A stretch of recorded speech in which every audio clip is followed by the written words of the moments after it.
guys, so today I am at Math and Tech. So I am a bit confused about dividing because of the times dividing check like that. Of course there's 4 steps, but some steps. So let's get going to the video.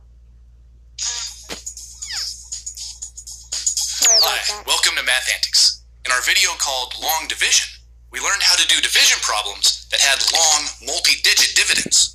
The key was to break up a big division problem into a series of smaller and easier division steps.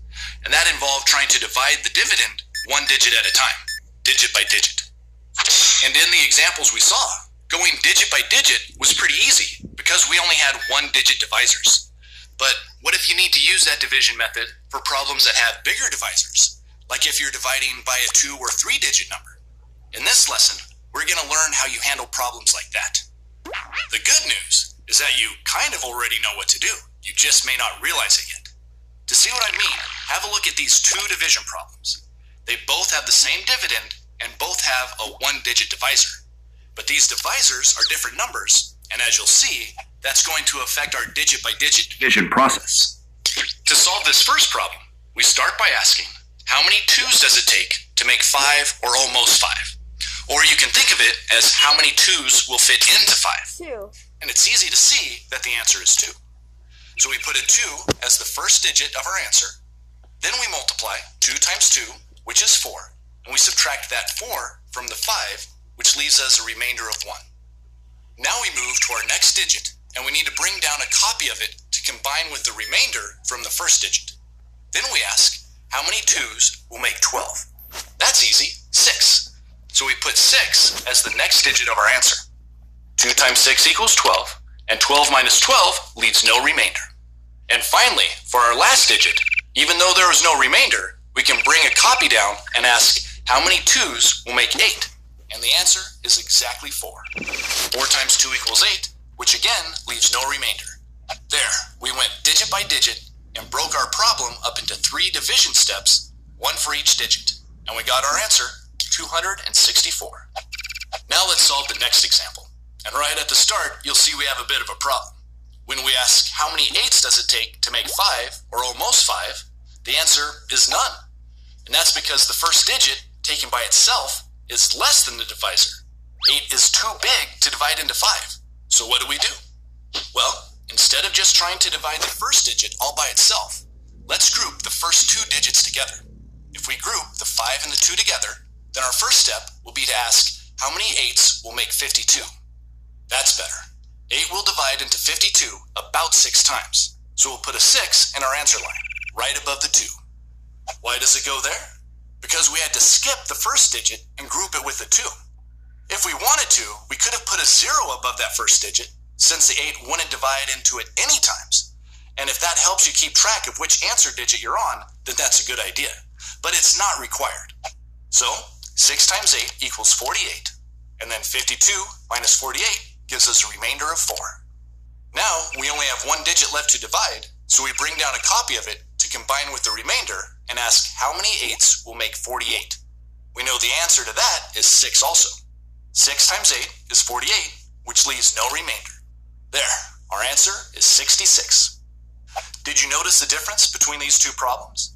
We wanted to go digit by digit in both problems, but in the second problem, the divisor was bigger than the first digit of the dividend, so we had to start out by going 2 digits at a time in that case. And that helps us see something really important about this traditional long division method. You don't always have to go 1 digit at a time. You can break the dividend up into bigger chunks of digits if you want, and apply the same procedure to those bigger chunks. You could go 2 or 3 digits at a time, or even try to divide the entire dividend all in one step. And taking bigger chunks of the dividend usually results in fewer division steps. Notice that there were 3 steps in the first problem, but only 2 steps in the second problem. Fewer steps? I like the sound of that. That seems like a lot less work. Yes. Fewer division steps does sound better, but it's really not. That's because the more digits you group together, the harder that division division step will be. I thought it sounded too good to be true. It's kind of like climbing stairs. When you have a lot of small steps, each one is easy to climb. But with only a few big steps, each one can be a challenge of its own. That's why we always try to go just one digit at a time. If you only have to divide into 1 or 2 digits of the dividend at a time, it's much easier because all of the answers to those smaller division steps can be found on the multiplication table, which you have memorized, right? But when we have to go 3 or 4 digits at a time, it's a lot harder to figure out the answer of each step. Okay, but how does that relate to 2-digit divisors? As you'll see, 2-digit divisors force us to take bigger steps. To see what I mean, let's try solving 2 new division problems that have the same dividend will fit into 5. But since our divisor now has 2 digits, we already know that no 1-digit chunk of the dividend will be big enough for that to divide into. So, because we have a 2-digit divisor, we automatically need to group the first 2 digits and ask, how many 24s will make 52? This is trickier because multiples of 24 are not on our multiplication table. Instead, we have to figure it out by estimating or good guessing. Because we know that 2 times 25 would be 50, 2 is a really good estimate for the first digit of our answer. 2 times 24 is 48, and then when we subtract 48 from 52, we get a remainder of 4. Okay, so far so good. We've already dealt with the first 2 digits of the dividend, so now we bring down the last digit to join the remainder and ask, how many 24s will make 48? That's easy. It's 2 again, because we just saw that 2 times 24 is 48, so that will leave no remainder. So the answer to this first 2-digit divisor problem is 22. Now let's have a look at the next problem. It's also got a 2-digit divisor, so we'll start the same way. We'll start with a 2-digit chunk of our dividend and ask, how many 88s will it take to make 52 or almost 52? Uh-oh, see the problem? Even though both are 2 digits, this won't work because 88 is already greater than 52. And that means we're going to have to take an even bigger chunk of this dividend. We need to group the first 3 digits together. But that's just like doing the whole problem at once without breaking it into any steps. Yep, and that's why division problems with big divisors can get difficult. When you have a 2 or 3 digit divisor, each step might be as big as the whole long division problem, and it can take a lot of trial and error to figure it out. In fact, if we had our way here at Mathantics, when division problems get that complicated, we just let students use calculators to solve them. What do we want? Calculators! When do we want them? Whenever we have long division with 2 or more digit divisors! Okay, but what if we don't get our way, and you need to solve this problem without a calculator? What's the best strategy? Well, a little estimating will help us make much better guesses at our answer. The numbers 88 and 528 are kind of hard to work with. But if we made estimates of those numbers, like if we changed them to 90 and 500, that would make it easier to estimate the answer. Since 100 would divide into 500 exactly 5 times, that means that 90 will divide into 500 at least that many times. So let's make 5 our first estimate for the answer. To check to see how good that estimate is, we multiply 5 by 88 and then subtract that from 528 to see what the remainder is. Now, 5 times 88 is kind of tricky on its own, so you may want to use scratch paper to work it out. 5 times 88 is 440, and when we subtract 440 from 528, we get a remainder of 88. Looks like our estimate was too low. Whenever the remainder is greater than or equal to the divisor, it means we underestimated the answer. In fact, since our remainder is equal to the divisor, it means we could have divided exactly 1 more 88 into 528. So we should have picked 6.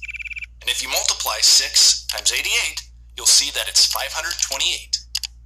So as you can see, even though the division procedure is basically the same in all these cases, the value of the divisor makes a big difference on our division steps. Whenever the divisor is bigger than the part of the dividend that we're trying to divide, it means that we need to group more digits and take bigger division steps. Let's try one more, much longer, 2-digit divisor problem. 817,152 divided by 38.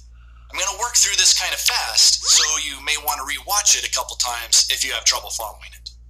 Since we have a two-digit divisor, we start with the first two digits of the dividend and ask, how many 38s will it take to make 81? Again, we're going to use rounding to help us estimate the answer. 38 is close to 40, and 81 is really close to 80. And since 80 is 2 times 40, my estimate for the first answer digit will be 2. 2 times 38. Sorry guys for that. I'm just going to cut it until here, and it's almost time. So our time here in Philippines is 12:21.